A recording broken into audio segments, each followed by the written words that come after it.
Le système solaire se trouve au bord de la Voie lactée. La taille de notre Voie lactée est considérable. On ne connaît aujourd'hui qu'une très infime partie de notre galaxie.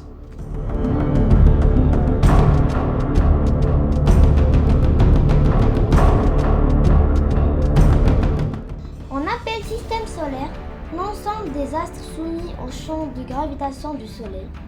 Le système solaire évolue dans l'un des bras de notre galaxie spirale, la Voie lactée.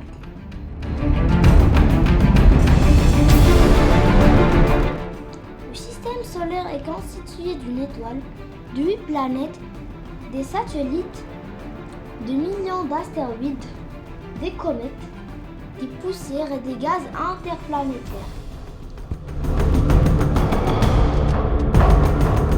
Le Soleil est une étoile centrale du système solaire. Elle est apparue il y a environ 5 milliards d'années. C'est une gigantesque boule de feu.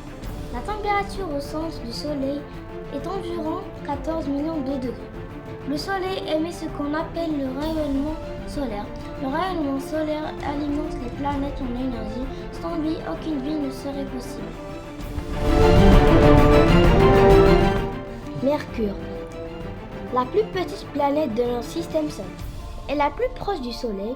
Malgré sa proximité avec le Soleil, Mercure n'est pas la planète la plus chaude de notre système solaire, grâce à son atmosphère dense. Vénus, de taille et de structure similaire à celle de la Terre, Vénus a une atmosphère épaisse et toxique. C'est la planète la plus chaude de notre système solaire, même si Mercure est plus proche du Soleil. Terre, notre planète natale, est la troisième planète du Soleil, et le seul endroit que nous connaissons à ce jour qui soit habité par des êtres vivants. C'est le seul membre de notre système solaire avec de l'eau liquide à la surface. La Terre est la plus grande des 4 planètes les plus proches du Soleil, toute faite de roches et de métal. Mars. Mars est la 4e planète du Soleil, un monde désertique poussiéreux, 3 avec une atmosphère très mince. Mars est également une planète dynamique avec des saisons. Des calottes glaciaires polaires, des canyons, des volcans éteints et des preuves qu'elle était encore plus active dans le passé. Jupiter, 5e en ligne avec le Soleil, Jupiter est de loin la plus grande planète du système solaire. La grande tache rouge emblématique de Jupiter est une tempête géante plus grande que la Terre qui fait rage depuis des centaines d'années. Saturne est la 6e planète du Soleil et la 2e plus grande planète de notre système solaire. Ornée de milliers de belles boucles, Saturne est unique parmi les planètes. Ce n'est pas la seule planète à avoir des anneaux, mais aucun n'est aussi spectaculaire ou aussi compliqué que celui de Saturne. Uranus, première planète trouvée à l'aide d'un télescope. Uranus est connue comme la planète latérale car elle tourne sur le côté. Uranus est une planète géante de glace et près de 4 fois plus grande que la Terre. Neptune, sombre, froide et fouettée par des vents supersoniques. Le géant de glace Neptune est la 8e et la plus éloignée planète de notre système solaire. Neptune est la seule planète de notre système solaire non visible à l'œil nu et la première prédite par les mathématiques avant sa découverte.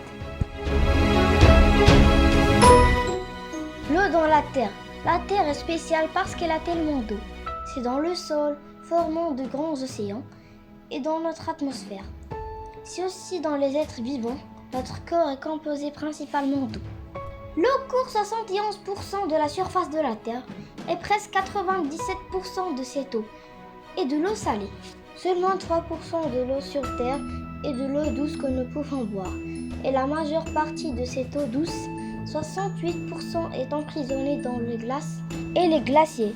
Un tiers de l'eau douce se trouve dans le sol. Nous appelons cela les eaux souterraines. Les 2 dernières pourcents de l'eau douce se trouvent dans les rivières, les lacs et les ruisseaux. Une très petite quantité se trouve dans notre atmosphère où elle existe sous forme de vapeur d'eau. C'est de cela que sont faits les nuages.